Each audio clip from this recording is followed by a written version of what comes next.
particularly appropriate that this event is being hosted by the Bannockburn House Trust, which is doing very valuable and important work in conserving and restoring Bannockburn House, because, as I'll describe, this elegant Jacobean mansion played quite an important role in the events surrounding the Battle of Falkirk Muir, which we're commemorating the 275th anniversary for today, as it served as the headquarters of the Jacobite leader that day, Prince Charles Edward Stuart.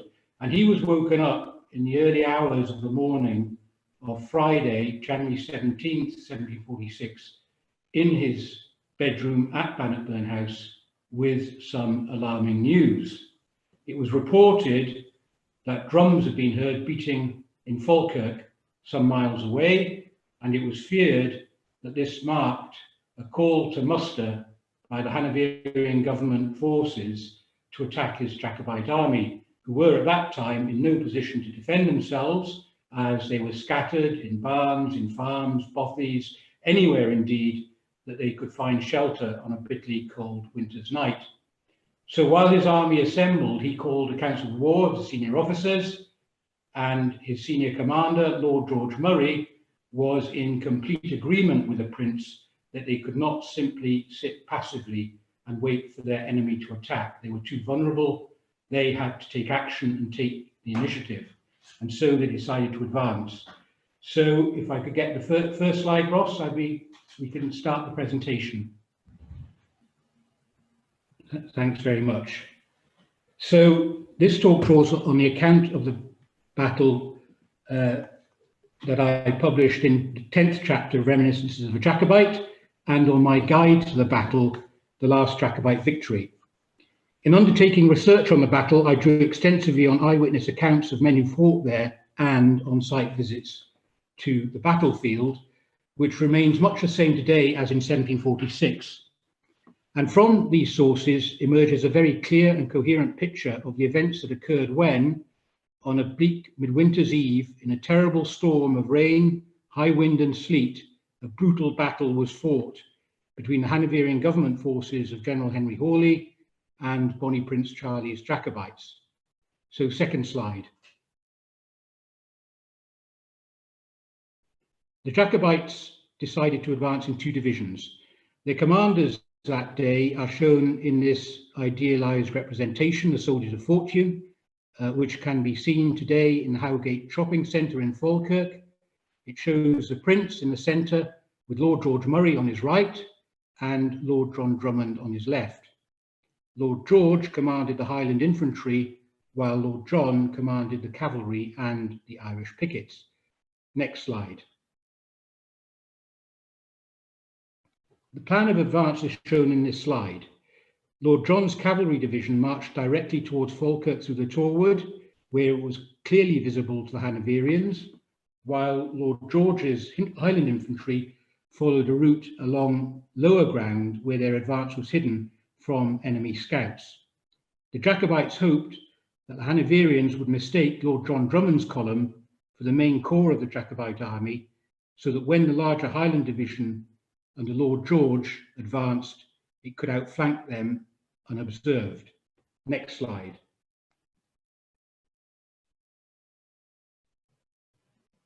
The composition and strength of the two columns is shown in this slide. Although, as it shows, Lord John's division was less than half the size of Lord George's, its numbers were not insignificant. According to the estimates provided by Lord Elcho, who commanded a cavalry troop at the battle, the total strength of the Jacobite army that day was approximately 6,700 men, of whom just under 2,000 were under the command of Lord John, while 4,700 were under Lord George. At approximately 2:30 in the afternoon, Lord John's division reached the Torwood.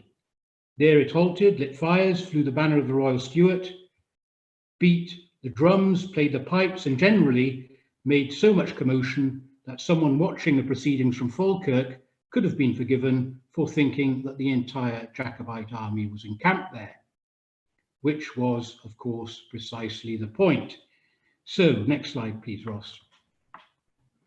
So what was this man, the Hanoverian commander, Lieutenant General Henry Hawley, making of all this at his headquarters at Culloden House? Contrary to the fears of the Jacobite High Command, Hawley had no immediate plans of attack. Having arrived at Culloden House only the night before, his tactical position on that Friday morning was essentially defensive. He received regular reports from his officers on the advance of Lord John Drummond's division, but was sceptical as to whether the Jacobite advance was a prelude to a direct attack, and his principal concern was to counter a possible move outflanking his defending forces in Falkirk. Next slide. Hawley's perspective as intelligence reports came to him early that afternoon is shown in this slide. He believed that Lord John's division was the main Jacobite army. He was unaware of the larger division under Lord George, advancing over lower ground out of sight of his scouts. Hawley's fear was that his enemy planned to bypass his forces altogether and swing around Falkirk to advance onto Edinburgh, approximately along the route of the current M9. In summary, the Jacobites had been entirely successful in misleading the Hanoverian commander about their true intentions. It was only after Lord George's Highland infantry had safely crossed the Carron Water that Hawley secured full intelligence on his enemy's movements and became aware that a larger column was advancing rapidly towards the southwest of Falkirk. His crack infantry regiments covering the road to Edinburgh were in completely the wrong position to counter this attack. So, what is he to do? Since his infantry will be too slow to prevent the Highlanders from reaching Falkirk first, Hawley instead took the highly unorthodox decision to command his light cavalry, the dragoons, to advance. He sent orders to Colonel Francis Ligonier to ride as fast as possible to intercept the Highlanders with his regiment of dragoons, along with those of Colonels Cobham and Hamilton, a total command of some 900 horse. It is reported that Colonel Ligonier received this order, quote, with some surprise, unquote, as well he might, because it was contrary to all established battle tactics of the day. The invariable convention in battle was for the infantry to advance first, and then the cavalry to sweep in behind them in a second wave of attack. The reverse tactic, now being employed by Hawley, carried the obvious risk that the cavalry would be entirely exposed to a musket volley with no infantry protection. Ligonier asked for confirmation of the command and, notwithstanding his personal reservations, as a loyal officer, he then followed the order and began to advance. As events transpired, it was to be the last order that Colonel Ligonier was ever to obey. Next slide. This slide shows the battle formation on the Jacobite right flank, with Ligonier's dragoons in red, facing Lord George Murray's Highland infantry, shown in blue. Ligonier sought to draw the fire of the Jacobite infantry by parading in front of them at a sufficient distance to compromise the accuracy of their muskets. Lord George stood in front of his men and ordered them to hold fire until he gave the signal. Next slide. Imagine if you had been one of the officers or men of the Highland infantry standing behind your commander, Lord George Murray, at that moment. Your instinct must have been to take a shot at the enemy cavalry before they got too close, and it must have taken immense trust in Lord George to hold your fire as you watch him leading from the front, sharing the mortal danger to which all are exposed and remaining calm and fearless. So when he orders you to raise your musket to your shoulder and prepare to fire, you follow that order, and you follow his command to hold your fire. Next slide. This leaves Colonel Ligonier with no alternative but to command his dragoons to charge. Only now, as the cavalry close in, does Lord George level his own musket, and his first shot is a signal for his men to open fire. At least 80 dragoons were instantly killed, and among those mortally wounded by that initial volley was Colonel Ligonier himself. Some of the horses reared and bolted in terror, others charged into the Jacobite front line. Next slide. By this point, Lord George had lost control of the Clandonnel regiment, who were in full pursuit of the retreating dragoons. The terrified horses bolted over their own infantry, the inexperienced volunteers of the Glasgow militia, causing havoc on the Jacobite left flank. Lord George advanced with the Athol Brigade, and he wrote in his memoir, quote, "did all in my power to rally the MacDonalds as I marched down the hill." Next slide. So it's now after 4 o'clock in the afternoon and darkness was falling. While the Clandonnel regiments on the right had broken the Hanoverian cavalry attack and were now pursuing them, the picture was very different on the Jacobite left. Some of the Hanoverian horse had bolted eastward across the battlefield and managed to regroup with the infantry to attack the vulnerable Jacobite left. The Prince's adjutant, Colonel John William O'Sullivan, riding across the battlefield, realised with horror that Lochiel's Camerons, anchoring the Jacobite left flank and positioned approximately where the battlefield obelisk stands today, were outflanked and could be destroyed if the redcoats advanced. He told Lochiel to hold his position and sent an urgent request for reinforcements. Next slide. This next slide shows the movements on the Jacobite left flank. O'Sullivan reported that when the redcoats advanced, Lochiel's Camerons held their ground. At this point, the decision to hold in reserve the Irish pickets, the most experienced professional regiment in the Jacobite army, paid dividends. At the critical moment, the pickets and Lord Ogilvy's cavalry advanced to shore up the Highland infantry regiments on the Jacobite left, thus countering the overwhelming superiority in numbers that the Hanoverians enjoyed on that flank. In addition, some of the Hanoverian forces, in particular the Argyll militia under Colonel John Campbell, were impeded by the ravine near to the monument, so could not engage.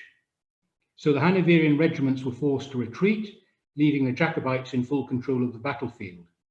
Between 4:30 p.m. and 5 o'clock, Lord George Murray decided to advance into Falkirk. "Tonight," he said, "we shall lie in Falkirk or in paradise," warning that if the Jacobites failed to take Falkirk, they would give the Hanoverian army a chance to regroup and strike back the following day. And so the battle was won, the town was taken, and yet after the battle, the victory was not followed up, which leaves one final question: why not? Next slide. The day after the battle was spent in clearing up operations and in burying the dead. The Prince himself, having spent the day of the battle exposed to the elements without food, succumbed to a severe chest infection and was laid up in Bannockburn House. Unable to personally lead the army, he gave orders for them to stand ready until he got better and continue their largely fruitless siege of Stirling Castle. So critical days were lost, giving time for reinforcements to arrive in Edinburgh to strengthen the Hanoverian government army. While the Prince was recuperating, a tragic accident occurred when a soldier of the Clanranald regiment accidentally shot and killed the colonel of the Glengarry regiment, leading to a split between these two important regiments. And the final slide. The tomb shown here in Falkirk churchyard is where young Glengarry, the colonel of the Glengarry regiment, is interred. The Prince did not attend his funeral as he was ill in Bannockburn House several miles away, and this was regarded as a snub by the men of the Glengarry regiment and led to desertions from that regiment. By the time the Prince had recovered, he was left with little option but to reluctantly agree to retreat north where, short of men, money and munitions, exhausted and starving, his Jacobite army was annihilated on Culloden Moor. So, what moral can we draw from the story of the Battle of Falkirk Muir today on its 275th anniversary? Firstly, a makeshift organisation can, through focus, discipline, skill, and no small measure of courage, triumph over apparently insuperable odds, as the Jacobite army did that day. But secondly, even the greatest victory can be undone by a twist of fate, like the illness that confined Prince Charlie to his bed in Bannockburn House for a few vital days, or a tragic accident, such as that which befell young Glengarry. So even in a moment of great triumph, we must always be on our guard against the potential for disaster and possible hubris.